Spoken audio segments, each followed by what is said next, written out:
Hello guys, welcome to our channel study online. तो अभी तक हमने इकोनॉमिक्स के बेसिक कॉन्सेप्ट्स कवर किए हैं, जैसे कि इकोनॉमी क्या होता है, स्केर्सिटी क्या होता है, प्रॉब्लम ऑफ चॉइस किसको बोलते हैं और सेंट्रल प्रॉब्लम्स ऑफ इकोनॉमी क्या होती हैं। अगर आपने अभी तक वो वीडियोस नहीं देखे हैं तो एक बार ज़रूर देखिए, ताकि जो बेसिक कॉन्सेप्ट्स हैं इकोनॉमिक्स के वो आपके क्लियर हो पाएँ। तो चलिए बढ़ते हैं अब अपने आज के टॉपिक की तरफ, जो कि है मीनिंग ऑफ इकोनॉमिक्स।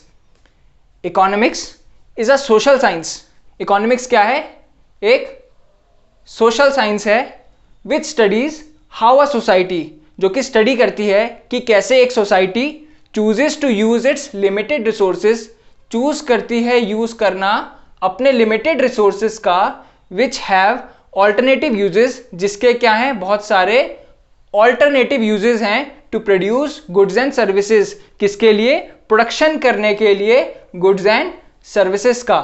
यानी कि एक सोसाइटी को चूज करना पड़ता है कि कैसे वो अपने लिमिटेड रिसोर्सेज का यूज करके सोसाइटी की मैक्सिमम नीड्स एंड वांट्स को फुलफिल कर पाएं। तो चलिए देखते हैं इसके आगे की डेफिनेशन।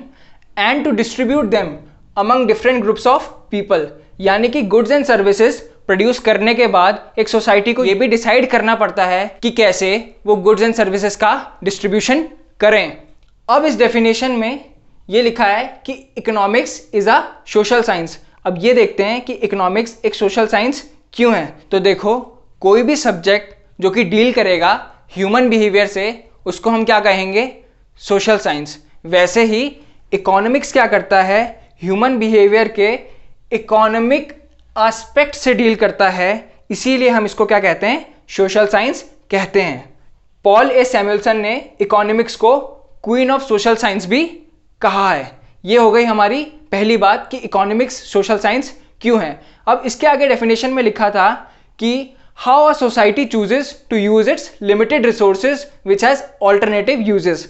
अब जरा इसको थोड़ा अच्छे से समझते हैं। तो देखो, किसी भी सोसाइटी को चूज करना पड़ता है कि वो अपनी लिमिटेड रिसोर्सेज को, जिससे कि इतने सारे प्रोडक्ट्स बनाए जा सकते हैं, वो इसे कैसे इस्तेमाल करें, इससे कौन से प्रोडक्ट्स बनाएं जिससे कि सोसाइटी के मैक्सिमम लोगों की नीड्स एंड वांट्स फुलफिल हो सकें। तो अब बढ़ते हैं अपने दूसरे टॉपिक की तरफ, जो कि है difference between micro and macro economics. तो सबसे पहले देखते हैं इन वर्ड्स का ओरिजिन। ये जो माइक्रो इकोनॉमिक्स है, ये ग्रीक वर्ड से आया है माइक्रोस से, जिसका मतलब होता है स्मॉल। और ये जो मैक्रो इकोनॉमिक्स है, ये किस ग्रीक वर्ड से आया है? मैक्रोस से, जिसका मतलब होता है लार्ज। अब देखते हैं इसका मीनिंग।